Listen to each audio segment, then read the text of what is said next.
Merci.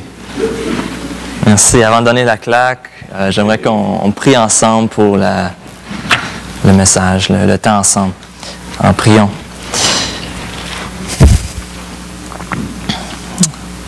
Père Céleste, on veut te louer, qu'on a la parole. On veut te louer, qu'on peut l'étudier, qu'on peut la comprendre. Et on te remercie qu'on peut l'entendre tous ensemble ici ce matin. On veut écouter ce que tu as à dire à nous à travers ton message.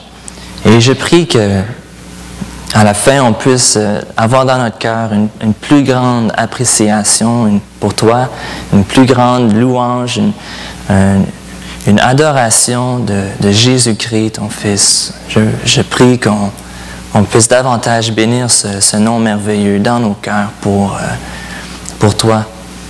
Et je prie simplement que tu puisses être ici ce matin, ouvrir nos cœurs et nous rendre propices à t'écouter. Alors je prie ça au nom de Jésus. Amen. Amen. Alors je vous invite à ouvrir vos Bibles à l'Épître de Romains. On va regarder un tout petit texte ce matin. Un texte qui est très serré, qui est très compacté et on va le démêler tranquillement.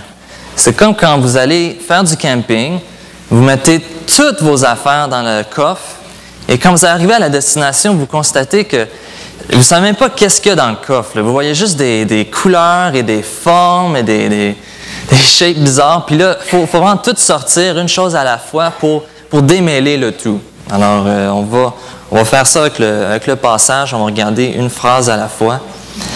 Et pour donner, c'est ça, le texte c'est Romains 3, versets 21 à 26. Chapitre 3. On va faire juste un petit survol des 3 premiers chapitres pour se situer.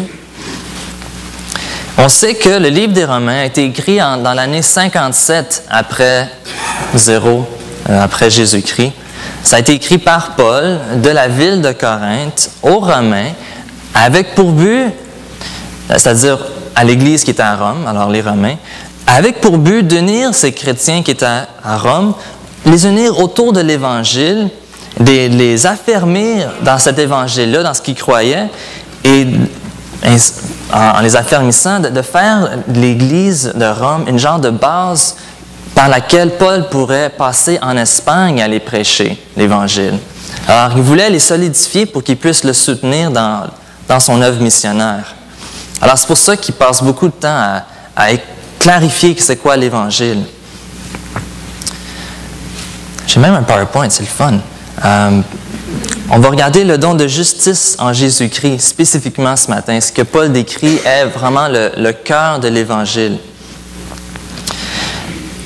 C'est ça. Alors, on a parlé du contexte très brièvement. Pour faire un résumé des 3 premiers chapitres, Paul il dit en gros que tous ont péché et tous savent qu'ils ont péché, qu'ils ont manqué le standard divin. C'est ça un péché. Rater la cible. Il y a 2 types de péchés, on pourrait dire 2 grandes catégories, ce qu'on fait et ce qu'on ne fait pas. Les choses qu'on commet, les mensonges ou les pensées qu'on fait qu'on n'aurait pas dû, et les choses qu'on ne fait pas, l'aide qu'on ne donne pas, le soutien qu'on ne donne pas quand on aurait dû. On est tous coupables devant Dieu. Tous coupables.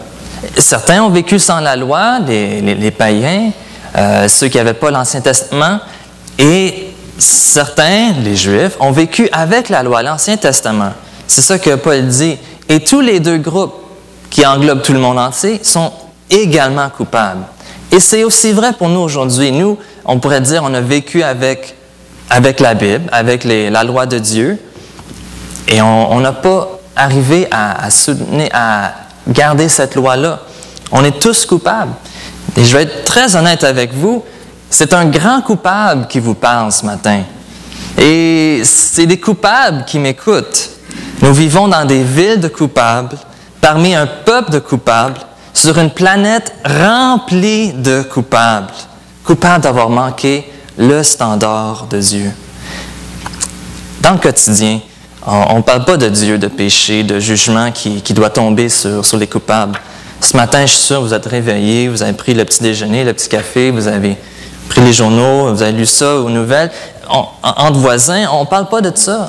Ça ne parle pas de ce jugement-là. Mais ça reste que tous veulent se justifier à sa manière. C'est-à-dire, on est tous coupables, mais l'excuse qu'on se donne, la plus commune, certainement, c'est qu'on se dit, ben moi, je suis pas aussi pire que l'autre à côté. Là. Tu devrais savoir qu'est-ce que mon voisin il fait. Il ne sort même pas ses poubelles aux 2 semaines. Là. Ça traîne. Là.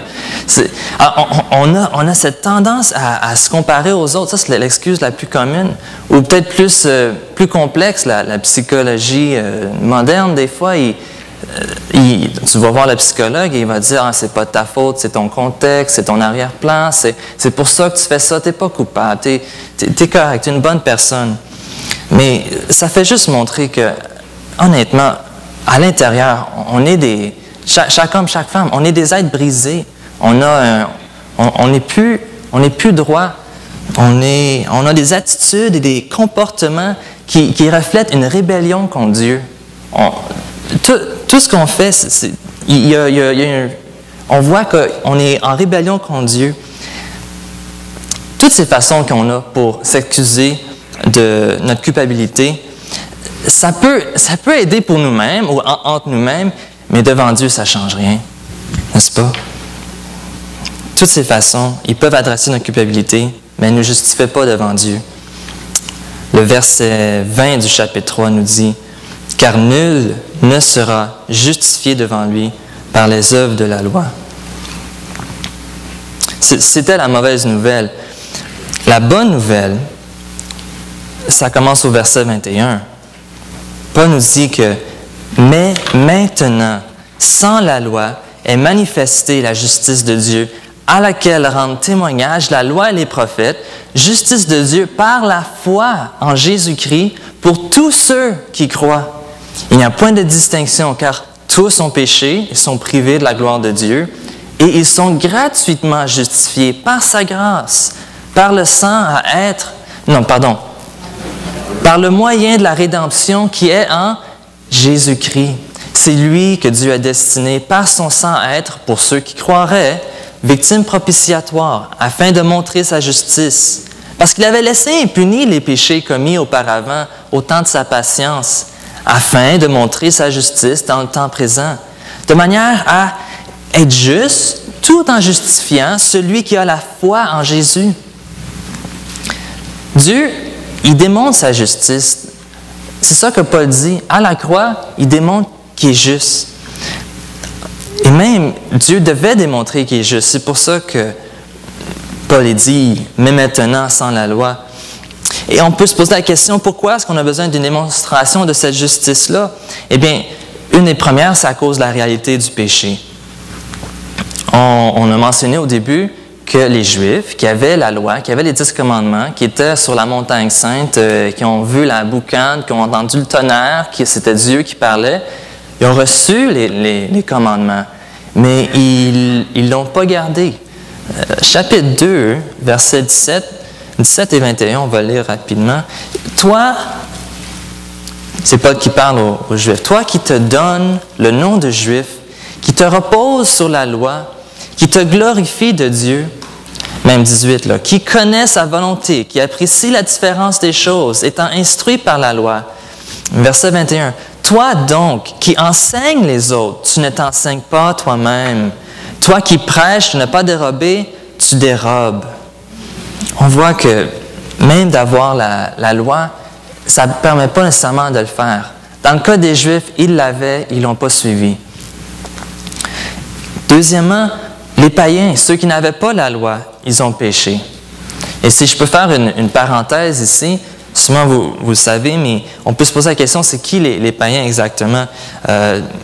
Tout simplement, c'est ceux qui ne sont pas juifs. Dans le contexte de ce temps-là, il y a 2000 ans, il y avait dans les écrits du Nouveau Testament, il y a juste 2 grandes catégories qu'ils utilisent. C'est divisé par ces races-là, c'est-à-dire les Juifs et les non-Juifs. Et dans les non-Juifs, on parle des païens, des nations, les gentils. C'était les Grecs, c'était les Romains, c'était les Perses, les Égyptiens, même les Gaulois. Ça, c'est les non-Juifs. Alors, les Juifs ont la loi, les non-Juifs n'ont pas la loi.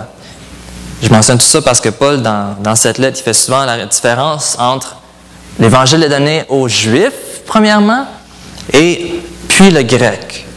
Et il dit grec pour représenter tous les non-juifs, parce que dans ce temps-là, dans l'Empire romain, la langue de commerce, d'éducation, la culture, c'était grec. Alors, quand on dit grec, on représente tous les non-juifs. Alors, comme on disait, tous les non-juifs, ceux qui sans la loi, ils ont péché. Lisons c'est ça, le verset 14 du chapitre 2. Quand les païens, qui n'ont point la loi, font naturellement ce que prescrit la loi, ils sont, eux qui n'ont point la loi, une loi pour eux-mêmes. On voit que, même s'ils ne l'ont pas, ils font naturellement ce qui est écrit dans leur cœur.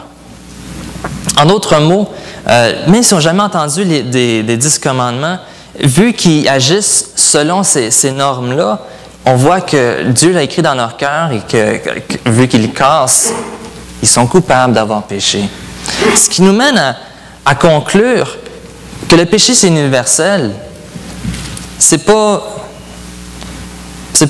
juste les Juifs qui le font, c'est pas juste les non-Juifs, c'est tout le monde. On a tous pécheurs, on a tous péché.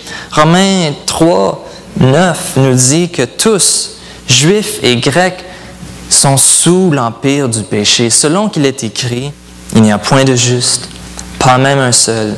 Nul n'est intelligent, nul ne cherche Dieu. Tous sont égarés, tous sont pervertis. Il n'en est aucun qui fasse le bien, pas même un seul. Que tu sois bébé naissant, que tu sois même dans le ventre de ta mère, que tu sois une jeune fille à l'école, un adolescent au secondaire, une étudiante à l'université, que tu sois prédicateur, que tu sois père de famille, que tu sois travailleur autonome, une grand-maman, à la retraite, peu importe. Tous ont péché, tous sont coupables d'avoir commis quelque chose ou omis quelque chose, d'avoir ajusté la vérité en sa faveur ou d'être resté dans ses affaires qu'on aurait bien pu donner un coup de main. Tous ont péché. Alors, Dieu doit démontrer sa justice, il doit punir ce péché-là, non seulement à cause de la réalité du péché, mais aussi à cause de sa nature. Il est juste. Ésaïe 45, 20 nous dit, c'est un contexte où Ésaïe décrit la souveraineté de Dieu. Il dit, « Assemblez-vous et venez, approchez ensemble, réchappez des nations. Ils n'ont point d'intelligence, ceux qui portent leurs idoles de bois et qui invoquent un Dieu incapable de sauver. Déclarez-le et faites-le venir, qu'ils prennent conseil les uns des autres. Qui a prédit ces choses dès le commencement et depuis longtemps les a annoncées? N'est-ce pas moi, l'Éternel? Il n'y a point d'autre Dieu que moi. Je suis le seul Dieu juste. Et je suis le seul Dieu qui sauve. Il n'y a point d'autre Dieu que moi. Dieu est juste. Dieu est juste et il doit démontrer sa justice, non seulement à cause de la réalité du péché, mais aussi parce que les punitions qu'il a données étaient partielles ou localisées. Il a été patient. Vous vous souvenez, dans le jardin d'Éden, Dieu a dit à Adam et à Ève, « Tu ne mangeras pas de l'arbre de la connaissance du bien et du mal, car le jour où tu en mangeras, tu mourras. » Mais le prochain chapitre, quand il en mange, après qu'il en a mangé, Dieu ne les tue pas, il tue un animal à la place. L'Éternel Dieu fit à Adam et à sa femme des habits de peau. Il a tué un animal, il a fait des habits de ça, il les a revêtis. Alors, ils mangent, ils devraient mourir, mais non, c'est un animal qui meurt à leur place. La punition n'a pas été complète, mais plutôt partielle. Mais on voit ça avec le déluge. Dieu dit, je vais tout détruire. Mais non, il sauve Noé et en tout 8 personnes. On peut regarder chapitre 19 de Genèse, Sodome et Gomorrhe, ces 2 villes que Dieu a dit, je vais les détruire à cause de leur péché d'homosexualité. Mais est-ce que c'est les seules villes qui avaient commis ce péché-là dans ce temps-là? Non, mais Dieu détruit seulement ces 2 villes-là en termes d'exemple. Alors, d'une certaine façon, Dieu paraît injuste. C'est-à-dire, si Dieu il est parfaitement saint est parfaitement pur et il ne peut pas tolérer aucun mal et aucun péché. Il n'est pas vraiment conséquent avec sa propre parfaite sainteté parce qu'il n'a pas détruit Adam et Ève immédiatement, complètement, entièrement lors de leur premier péché. Au lieu de les faire mourir, Dieu les a pardonnés. Et on voit ça à travers la Bible, si on regarde de cette optique-là, qu'on constate que Dieu est caractérisé par une grâce quasi infinie, de pardonner et de laisser impunis tous ses péchés. Si on prend Dieu à sa parole, qu'il est parfaitement saint, qu'il est trop pur pour voir le mal et regarder l'iniquité, on doit constater, puisque nous sommes encore vivants ici ce matin, qu'il est miséricordieux envers nous et patient envers nous. Après notre tout premier péché, on aurait dû être détruit immédiatement, complètement et entièrement. Mais ce n'est pas arrivé. Personne ne reçoit ce qu'il mérite. Et donc, chaque jour est un cadeau. Dieu est patient avec nous. Puis, certainement, parfois, nous goûtons des souffrances, des persécutions, des épreuves qui nous convainquent que ça y est, voici finalement ma punition pour toutes les choses que j'ai faites. Mais ça, ce n'est pas vraiment une idée tirée de la Bible. Ça ressemble plus au karma du bouddhisme ou de l'hindouisme. Oui, c'est écrit dans les proverbes que si tu fais ceci, tu auras cela. C'est écrit dans Galates 6,7, tu vas récolter ce que tu sèmes. Mais c'est des règles générales. On ne peut pas expliquer avec ces règles générales-là ce qui est arrivé à Job, qui était un homme droit, le plus riche, ou même le plus grand, le plus droit devant Dieu de son temps, et qui était appauvri, qui a perdu sa famille, sa santé. Même un bon exemple dans le Nouveau Testament auquel Jésus a adressé ça, c'est quand les disciples et Jésus rencontrent un aveugle qui est né comme ça, il est né aveugle. C'est dans Jean 9, je vais vous lire le récit. Jésus vit en passant un homme aveugle de naissance.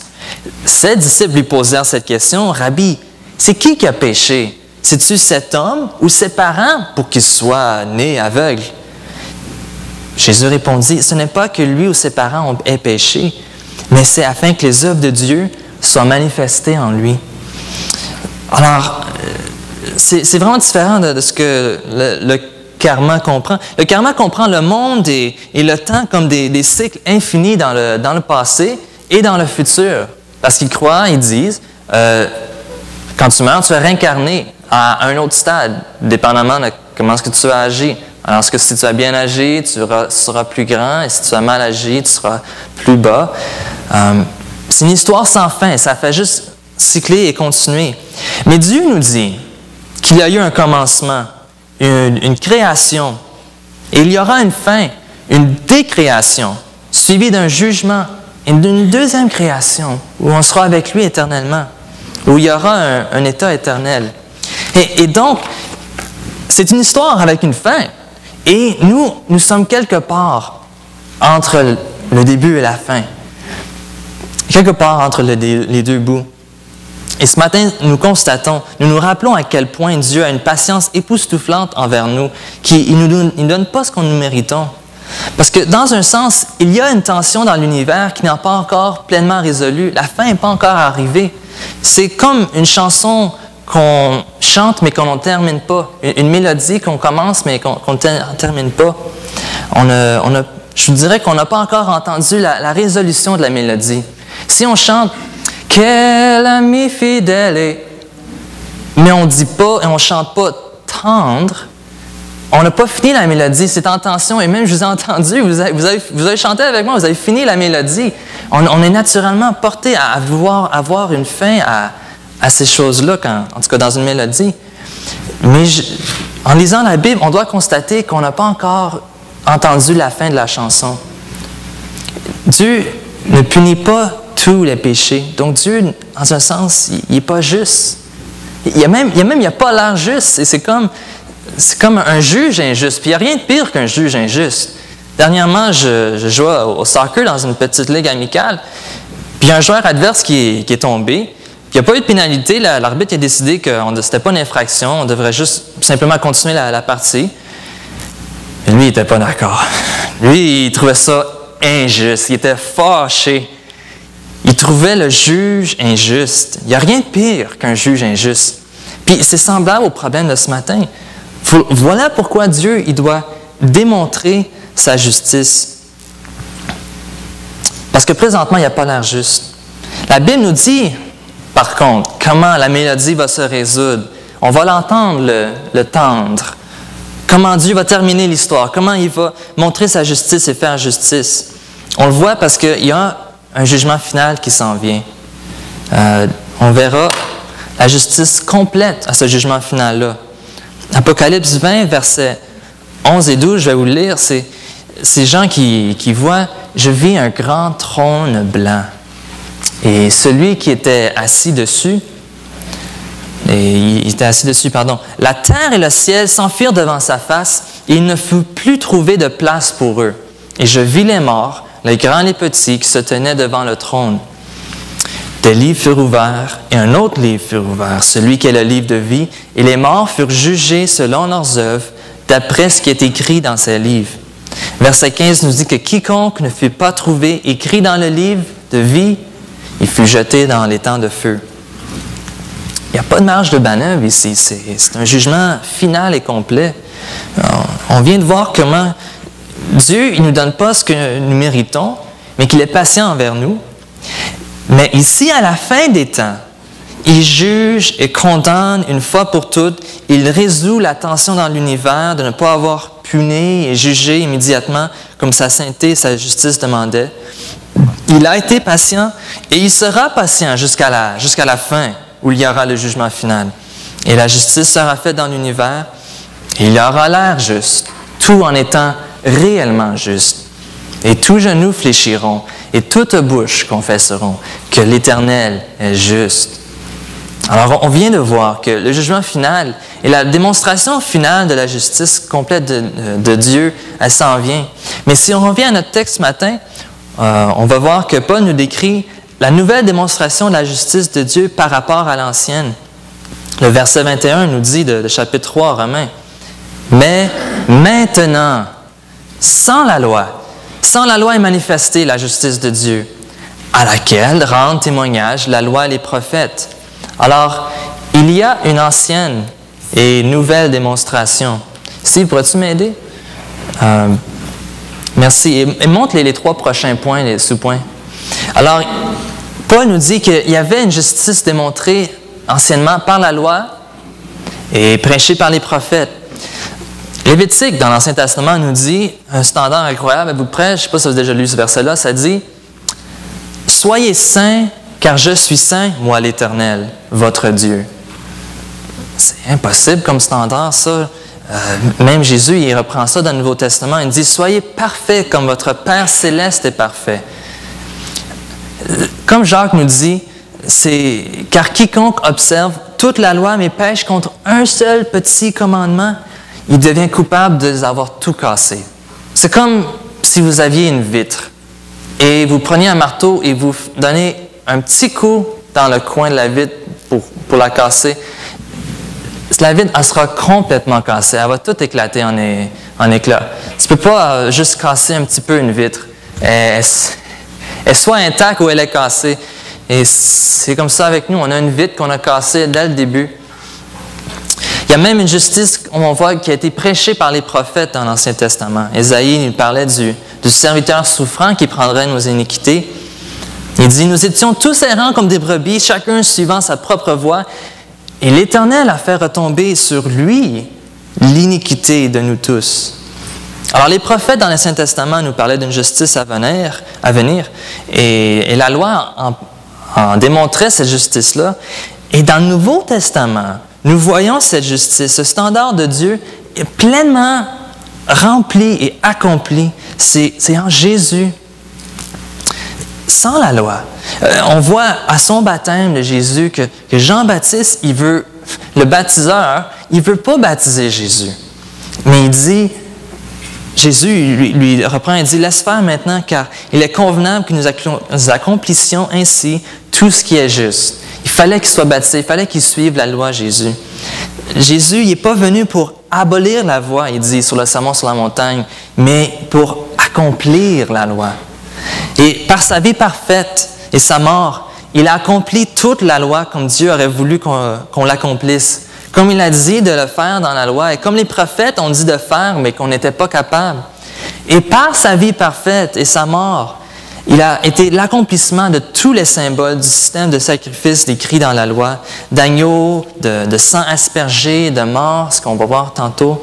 Et par sa résurrection, nous savons que Dieu a été satisfait de sa vie parfaite. Jésus a accompli parfaitement la loi et il y a une justice parfaite en Jésus qu'il a gagnée. C'est la justice de Dieu. Et elle est disponible pour nous, c'est-à-dire sans les œuvres, sans comme prérequis qu'on ait obéi parfaitement à la loi, parce que lui, il l'a fait. Il a obéi parfaitement. Si je peux vous donner une image, si je peux relire le verset 20 du chapitre 3 là, de Romains, Romains 3, 20, je vais le relire personnellement, je vais paraphraser. Alors, dans ma version, ici, ça dit maintenant, « Alexandre ne sera jamais justifié devant Dieu par son amour et sa patience envers Rachel, même si elle l'apprécie vraiment. » Elle connaît ce que ça dit au verset 21, puis je continue. Parce que maintenant, même sans aucun amour et aucune patience envers Rachel, Alexandre pourrait être justifié devant Dieu, parce que la justification ne se fait pas par l'amour et la patience, ou par toute autre chose, mettez n'importe quoi là, mais par la foi en Jésus-Christ. Pour Alexandre, pour Rachel et pour tout autre qui croit. C'est comme ça dit dans Éphésiens 2, verset 8. Vous connaissez? « Car c'est par la grâce que vous êtes sauvés par le moyen de la... » Et cela ne vient pas de vous, c'est le don de... Ce n'est point par les... afin que personne ne se glorifie. Amen, n'est-ce pas? Il n'y a pas d'œuvre à faire pour atteindre cette nouvelle justice de Dieu. Toutes les œuvres nécessaires furent accomplies par Jésus-Christ. Et Paul, il nous décrit en 3 images comment Dieu démontre sa justice en Jésus-Christ. Et inquiétez-vous pas, ça va aller plus vite avec les 2 derniers grands points. On a passé le gros de l'enseignement. Alors, regardons comment Dieu démontre sa justice en Jésus-Christ. Il y a 3 images. La première image, c'est la rédemption. Par le moyen de la rédemption qui est en Jésus-Christ, nous dit verset 24. C'est quoi la rédemption? En gros, c'est... Ah, vas-y, s'il vous plaît. Les 3 points, vas-y. Le premier, c'est-à-dire la définition, c'est racheter en payant un prix. Et l'exemple par excellence dans l'Ancien Testament, c'est Israël qui sort de l'Égypte par la délivrance de Dieu. Le prix, si vous vous souvenez, ça a été payé par la mort des agneaux, par leur sang qui a été, si on veut, peinturé sur le linteau des portes des Israélites. Et par la mort de ces agneaux-là, Dieu a dit, je vais passer par-dessus ces maisons-là. Il y a déjà eu une mort dans cette maison-là pour payer le prix des péchés. Et l'application à nous de cette image, c'est que Jésus-Christ nous aura achetés. Son sang a coulé pour nous. Il est mort pour nous. Galates 4 nous dit, « Mais lorsque les temps ont été accomplis, Dieu a envoyé son Fils, né d'une femme, né sous la loi, afin qu'il rachetât ceux qui étaient sous la loi. » C'est nous, ça. La deuxième image, vas-y, s'il vous plaît, c'est la propitiation. Verset 25, on lit ça. C'est lui, c'est Jésus, que Dieu a destiné, par son sang, à être, pour ceux qui croiraient, une victime propitiatoire. Et vas-y, mets les 2 autres. C'est-à-dire, la définition de propitiation, c'est apaiser la colère de Dieu et le rendre propice envers nous. Et le bon exemple, il y a plusieurs bons exemples de ça, mais un bon, c'est quand Moïse décide d'intercéder auprès de Dieu pour le peuple d'Israël suite à l'idole qu'ils se sont construits, le veau d'or. Il venait de sortir d'Égypte et Moïse était allé prendre la loi et il était parti 40 jours. Et pendant ce temps-là, ils sont décidés qu'on va faire autre chose, puis ils ont créé ce veau d'or-là et on dit c'est lui qui nous a sortis d'Égypte. C'était très sérieux. Dieu était très en colère contre eux et Moïse, il intercède. Au verset 11, on lit « Moïse implora l'Éternel, son Dieu. et il dit, « Pourquoi, ô Éternel, ta colère s'enflammera-t-elle contre ton peuple que tu as fait sortir du pays d'Égypte par une grande puissance et par une main forte? Pourquoi les Égyptiens, diraient-ils, c'est pour leur malheur qu'il les a fait sortir, c'est pour les tuer dans les montagnes, pour les exterminer de dessus la terre. Reviens de l'ardeur de ta colère et repens-toi du mal que tu veux faire à ton peuple. Souviens-toi d'Abraham, d'Isaac et d'Israël, tes serviteurs, auxquels tu as dit, en jugerant par toi-même, je multiplierai votre postérité comme les étoiles du ciel, je donnerai à vos descendants tout ce pays dont j'ai parlé, et ils le posséderont à jamais. » Et verset 14 nous donne la réaction de l'Éternel. Il dit, « L'Éternel se repentit du mal qu'il avait déclaré vouloir faire à son peuple. » Alors Moïse y a intercédé pour le peuple et il a rendu propice l'Éternel. Et l'application avec Jésus-Christ, c'est que lui a rendu Dieu propice envers nous. Verset 25, c'est lui que Dieu a destiné par son sang à être, pour ceux qui croiraient, victime propitiatoire. La sainte colère de Dieu qui devait être apaisée avant que le péché puisse être pardonné, et Dieu, dans son amour, a envoyé son Fils pour payer ce prix-là, pour satisfaire la sainte colère de Dieu contre le péché. C'est de cette façon-là qu'il montre sa justice comme étant accomplie et sainte. Vous vous souvenez la mélodie qui n'était pas résolue avant le jugement final? La justice de Dieu qui reste en tension dans l'univers sans nous tomber dessus. Vous vous souvenez de tous les péchés qui ne sont pas commis, tous les péchés qui ne sont pas punis immédiatement? Bien, il y a juste deux options. Soit qu'ils sont punis en moi et en vous au jugement final, ou soit qu'ils sont punis en Jésus-Christ à la croix.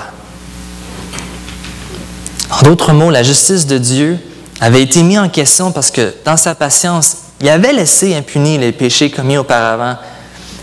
On peut se poser, comment pouvait-il tolérer les péchés des hommes sans complètement les punir immédiatement? Et la réponse de Paul est que Dieu avait regardé vers le futur, à la croix de Jésus, où il paierait le paiement complet pour le péché, où Christ serait mis à mort à la place des pécheurs. Ce qui nous amène à la troisième image, la justification. Et la définition simplement de justification, c'est de changer le statut à juste. Verset 26 nous dit, excuse-moi, je vais reculer, Dieu nous déclare le croyant juste par la foi. Puis c'est vraiment une déclaration, parce qu'on reste pécheur, et la conscience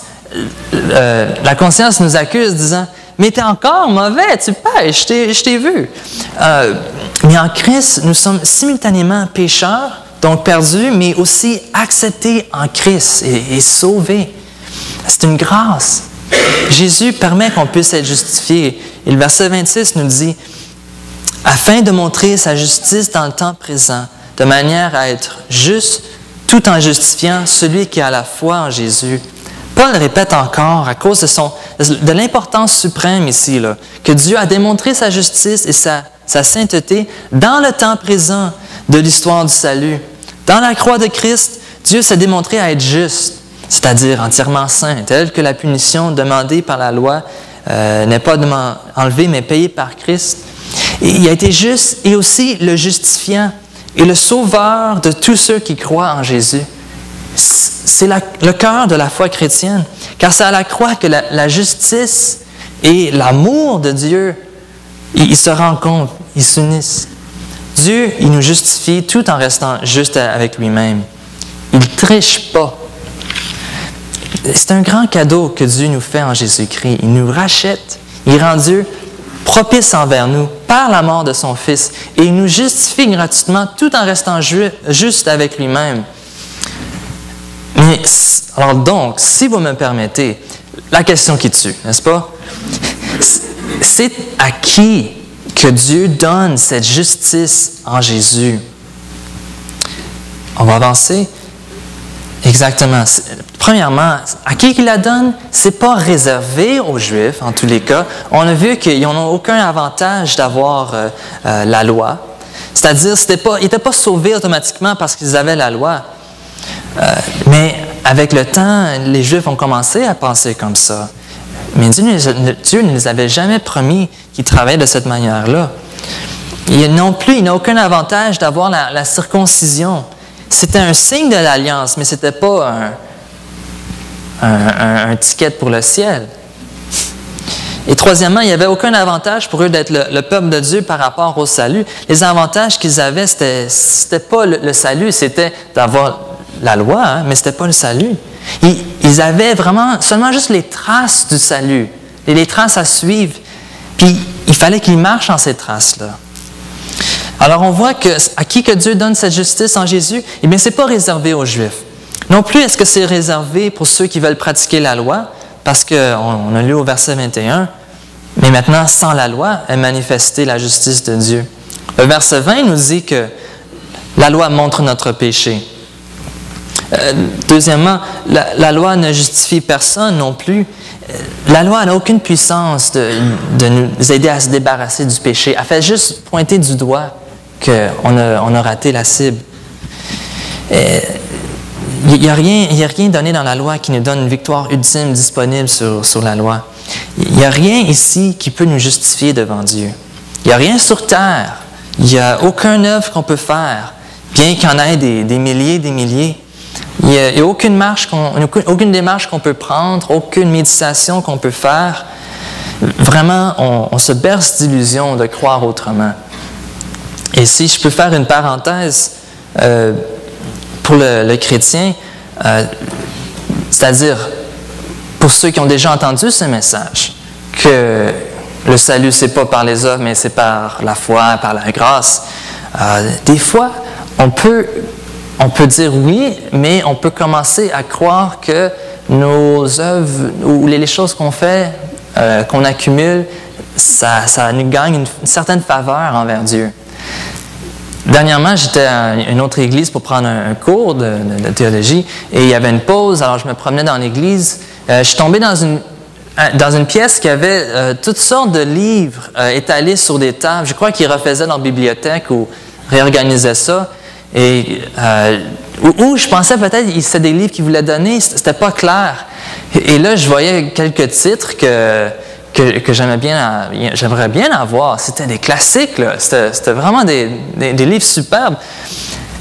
Et c'est là que j'ai réalisé, mais est-ce que je suis en train de vouloir gagner une certaine faveur envers Dieu en ayant ces classiques-là dans ma bibliothèque? Ça n'a pas de sens. Il n'y a rien qu'on peut faire et il n'y a aucun péché qui peut nous rendre plus dans la faveur de Dieu ou moins dans la faveur de Dieu. On est tous également pécheurs, on a tous également besoin de Dieu, de cette justice-là. Et comme on a vu ce matin, Jésus a accompli toute la justice. Il n'y a rien à faire, on a juste à croire, à mettre toute notre foi en lui. Ce qui nous amène au troisième point, ce n'est pas réservé aux Juifs ou ceux qui veulent pratiquer la loi, mais simplement à ceux qui croient. Ceux qui croient que Jésus-Christ est mort pour les racheter. Comme nous dit verset 24, ils sont gratuitement justifiés par sa grâce, par le moyen de la rédemption qui est en Jésus-Christ. Et c'est pour ceux qui croient que Jésus-Christ a subi la colère de Dieu pour eux. C'est lui que Dieu a destiné par son sang à être pour ceux qui seraient des bonnes personnes. Est-ce que c'est ça que ça dit au verset 25 dans votre Bible? Non, hein? C'est lui que Dieu a destiné par son sang à être pour ceux qui accumulent des classiques. Non plus. C'est pas ceux qui sont doux et tendres avec leurs proches. Non, c'est simplement ceux qui croient. Et certainement, ceux qui croient en porteront des fruits de bien envers leurs proches et tout ça. Et ça, on appelle ça de la sanctification, mais avant d'entrer dans la porte, là, il y a la justification qu'on regarde ici ce matin, c'est croire. Et la troisième chose, ceux qui croient que Jésus-Christ est l'objet de leur foi, justifié. Ceux qui croient que c'est vraiment Jésus qui a payé tout le prix à leur place. Dieu nous déclare justes car on met notre confiance en Jésus. Pas en nous-mêmes, pas en les choses que nous avons, pendant les choses que nous allons faire, rien, absolument rien, sauf le Seigneur Jésus-Christ. Alors, en conclusion, Dieu nous fait tout un cadeau de grâce. Dieu, il n'y avait pas à pourvoir toute cette grâce-là. Il était très juste de nous détruire. Mais il a pourvu un salut à tous ceux qui croient par sa grâce. Et deuxièmement, on a parlé de la justice ce matin et on a dit que soit cette justice, elle te condamne devant Dieu, soit cette justice, tu la reçois en cadeau de Dieu. Je peux finir avec une image, un manteau. Ésaïe, dans un de ses prophéties, il décrit la justice comme un manteau. Il dit, « Je me réjouirai en l'Éternel, mon âme sera ravie d'allégresse en mon Dieu, car il m'a revêtu des vêtements du salut. Il m'a couvert du manteau de la délivrance ou de la justice. » C'est comme le fiancé sonne d'un diadème, comme la fiancée se part de tes joyaux. On était à un mariage hier, beaucoup d'entre nous, les jeunes, et la fiancée était très belle. Et le fiancé, il était très handsome. Il m'a revêtu des vêtements du salut. Il m'a couvert du manteau de la délivrance. Je vous invite à considérer avec moi toutes les bonnes œuvres que nous avons accomplies. Considérez-les comme si c'était des vieilles guenilles avec lesquelles on essaye de se réchauffer l'hiver. Et considérez Jésus-Christ comme ce beau manteau de délivrance, de justice. Enlevons les guenilles, revêtons le manteau. Priez avec moi.